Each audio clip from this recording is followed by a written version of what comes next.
কোরবানি ঈদকে সামনে রেখে রাজধানীর অস্থায়ী পশুর হাটগুলো ধীরে ধীরে জমে উঠতে শুরু করেছে। দেশের বিভিন্ন অঞ্চল থেকে পাইকার ও খামারিরা গরু নিয়ে আসছেন হাটে। তবে ক্রেতাদের উপস্থিতি থাকলেও বেশিরভাগই এখনও দাম যাচাই করে ফিরে যাচ্ছেন। ব্যবসায়ীদের আশা, প্রতি বছরের মতো এবারও ঈদের শেষ মুহূর্তে কেনাবেচা জমে উঠবে। এদিকে পশুর দাম নিয়ে ক্রেতা ও বিক্রেতাদের মধ্যে মিশ্র প্রতিক্রিয়া দেখা যাচ্ছে। হাটের নিরাপত্তা নিশ্চিত করতে আইনশৃঙ্খলা বাহিনীর সদস্যরা নিয়েছেন বাড়তি ব্যবস্থা। জাল টাকা শনাক্তে ব্যাংকের পক্ষ থেকে বসানো হয়েছে বিশেষ মেশিন। পাশাপাশি নিরাপদে টাকা জমা দেওয়ার সুবিধা রাখায় হয়েছে ব্যাংকিং ব্যবস্থাও।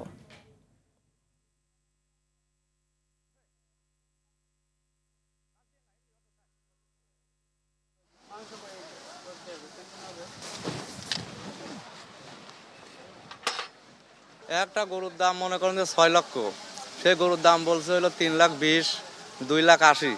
যে পরিমাণে গরু উঠছে মন ভরে গেছে, বাট ওনারা যেই পরিমাণে দাম চাচ্ছে কেনার মতো সাধ্য নাই।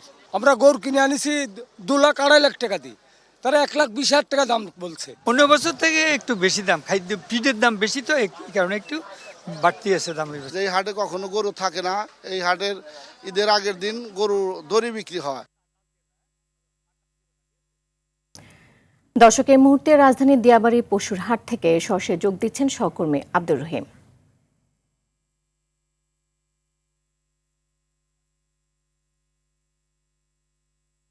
আর রহিম, ঈদের তো আর মাত্র 3 দিন বাকি, তো হাটে পশু কেনাবেচা কেমন দেখছেন? এছাড়া দাম নিয়ে কোনো অভিযোগ আছে কিনা, আর ক্রেতা বিক্রেতারা কি বলছেন এই বিষয়ে বিস্তারিত জানাবেন।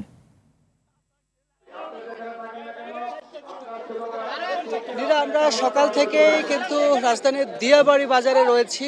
এই পশু হাটটিতে কিন্তু আমরা যেমনটি দেখেছি, সকালের ক্রেতা কিছুটা কম থাকলেও কিন্তু আমরা বেলা বাড়ার সাথে সাথে যেমনটি দেখেছি, এখন কিন্তু ভরপুর ক্রেতা রয়েছে এই বাজারে। এবং এ বাজারে যেমনটি আমরা দেখতে পেয়েছি যে বড় গরুর কিছুটা চাহিদা কম থাকলেও ছোট গরু কিন্তু ব্যাপকভাবে ক্রেতারা কিনছেন এবং চাহিদা রয়েছে বলে ব্যাপারীরা জানিয়েছে। এছাড়া আমরা যেমনটি দেখছি যে একটি বিষয় জানিয়ে রাখতে চাই, বেলা 11টার পর থেকে কিন্তু মুষলধারে বৃষ্টির জন্য কিন্তু কয়েক ঘন্টা বেচাকেনা কিছুটা স্থবির থাকলেও বৃষ্টি থেমে যাওয়ার পরে কিন্তু এখন পুরো বাজারে কিন্তু ক্রেতাদের কিন্তু চাপ রয়েছে। এবং এখন পর্যন্ত ব্যবসায়ীরা যেমনটি জানিয়েছেন যে তাদের বেচা বিক্রি যেমনটি গ্রাহকরা আসছেন, দাম বলছেন এবং তাদের কাঙ্ক্ষিত যে দাম সেটি বলছে। অনেকেই যাদের 10টা থেকে 12টা গরু নিয়ে আসছিল তারাও কিন্তু তাদের গরু সেল দিতে পারছে বলে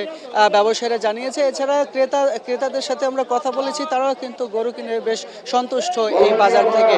এছাড়া একটি বিষয় জানিয়ে রাখতে চাই, এখানে কিন্তু বাজার কর্তৃপক্ষের পক্ষ থেকে কিন্তু জাল টাকা শনাক্তকরণের জন্য বিভিন্ন ধরনের মেশিন রাখা হয়েছে। এছাড়া টাকা গণনার জন্য মেশিন রাখা হয়েছে। এছাড়া প্রাণী সম্পদ মন্ত্রণালয়ের পক্ষ থেকে অসুস্থ গরু কিংবা যে কোনো সন্দেহজনক গরু দেখার জন্য কিন্তু প্রাণী সম্পদ মন্ত্রণালয় রয়েছে, এখানে তাদের বিভিন্ন বুথ রয়েছে।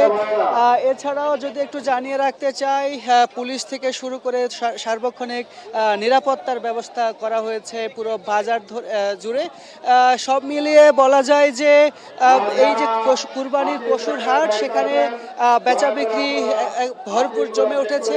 আর 2 দিন পরে যেহেতু কুরবানির ঈদ, সেই ক্ষেত্রে বাজার জমে উঠেছে এবং সার্বিকভাবে নিরাপত্তা এবং যে কোনো সকল ধরনের দুর্ঘটনা রোধের জন্য কিন্তু পুলিশ এবং আইন শৃঙ্খলা রক্ষাকারী বাহিনী কিন্তু সার্বক্ষণিক প্রস্তুত রয়েছে বলে আমাদেরকে জানানো হয়েছে। তো এই ছিল আমার কাছে রাজধানীর দিয়াবাড়ি পশুহাট থেকে সর্বশেষ। রহিম, আপনাকে অসংখ্য ধন্যবাদ।